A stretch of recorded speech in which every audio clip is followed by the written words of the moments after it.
Hello, it's Noah Gray at djemberhythms.com, and today's lesson I want to cover how to play Dununs. I'm going to give you the basics, and it really is pretty basic. After that, after you get the basic strokes, from there it's just practice and learning the different combinations that are in the traditional patterns. Like with the djembe, there's only a few sort of elements to the vocabulary. There's like 2 or 3 different combinations, and it's just a matter of putting those combinations together. So let me talk first a little bit about technique. You can use screwdrivers handy or any other kind of like long thin metal wand to strike the bell. The key here is to hold it loosely in your hand. Let it kind of rest and dance in the middle of your first finger and thumb, and then kind of hold it with these fingers to give it leverage.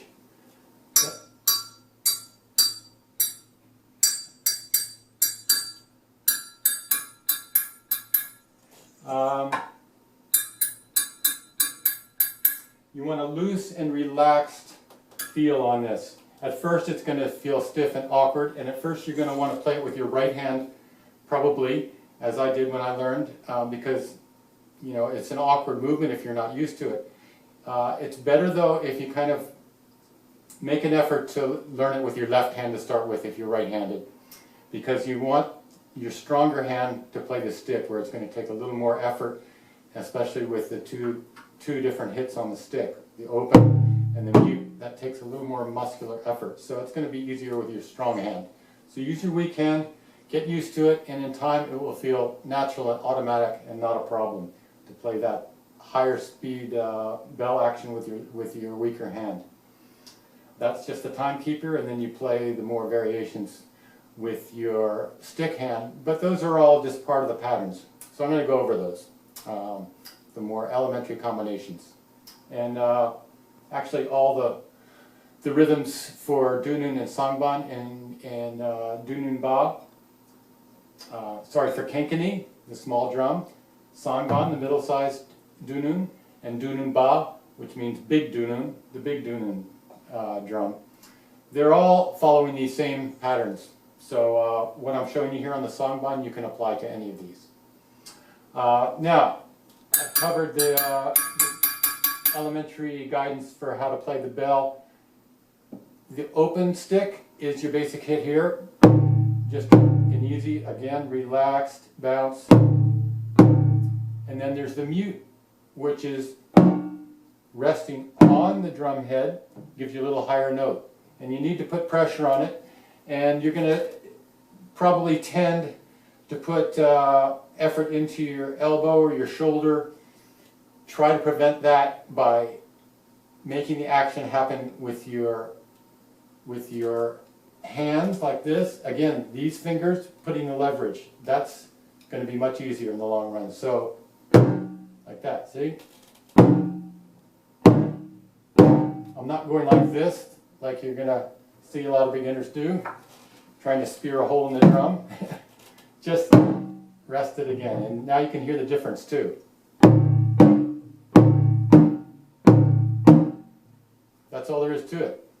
Now, for the patterns. Again, there's very simple combinations you need to know. One, you play the bell by itself, or with a hit, or with a mute. Let's just cover those again.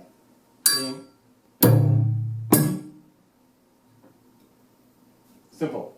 Now, in traditional Guinea style Dunun drumming, you pretty much only hit with the stick hand when you hit with the bell hand. Some of the notes you play with the bell hand alone, but you very rarely hit a stick without the bell, so you don't need to worry about that. So in other words, let's just take a basic pattern that you'll play on the kenkeni with Makru, like this.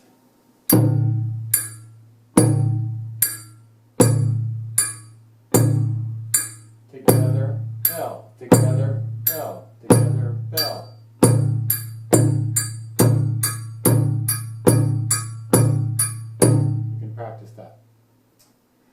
Now, let's put the three different kind of hits together, and we have one of the variations for a part that can be played with a Haitian rhythm called Yanvalou.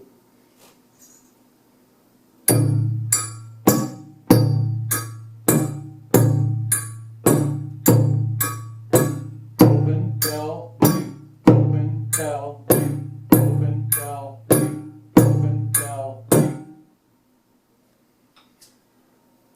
Okay, those are the single hits. Now let's go into the double hits. We'll just do a simple 6/8 ride with the bell. Ding, ding, ding, ding, ding, ding, ding.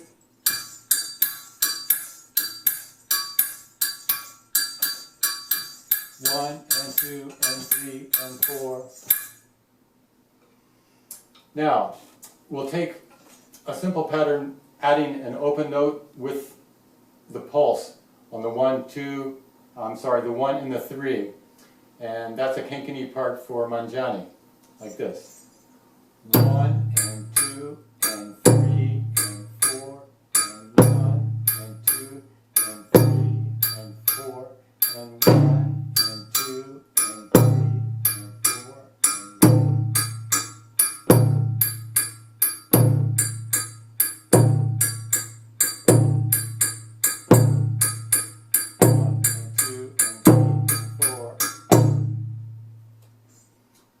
1.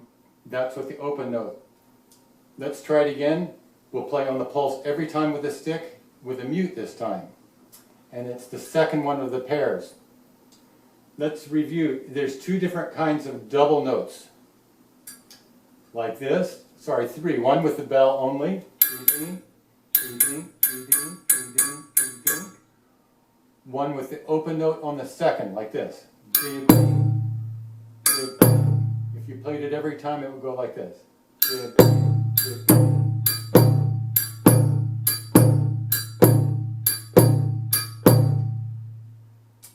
There's another way you can play a pair, obviously with both together.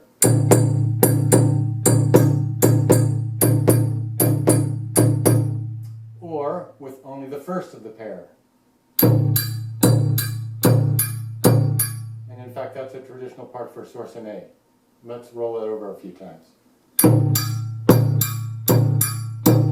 And 1, 2, 3, 4. 1, 2, 3, 4.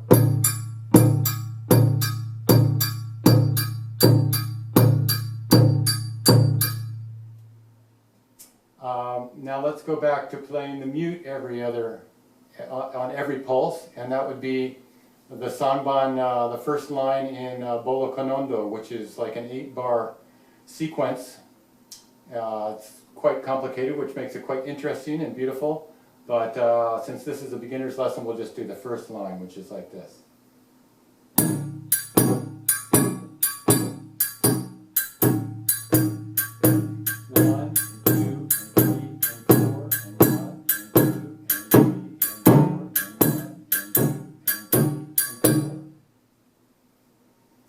Alright, now one last of these basic patterns. We'll put some of these combinations together and get Kassa. Can be played on kenkeni or sangban. It's a standard small dundun accompaniment for a 4/4 pattern. It goes like this. The bell pattern is one single followed by two doubles. If we roll that over a few times, it goes like this.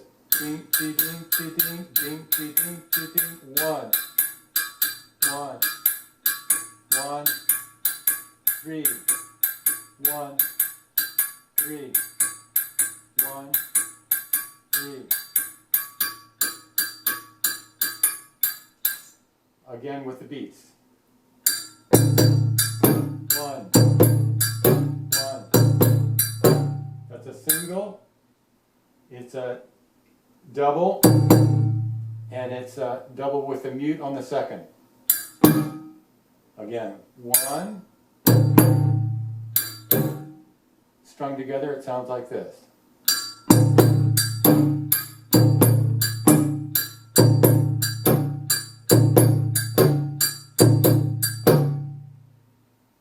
All right, thank you.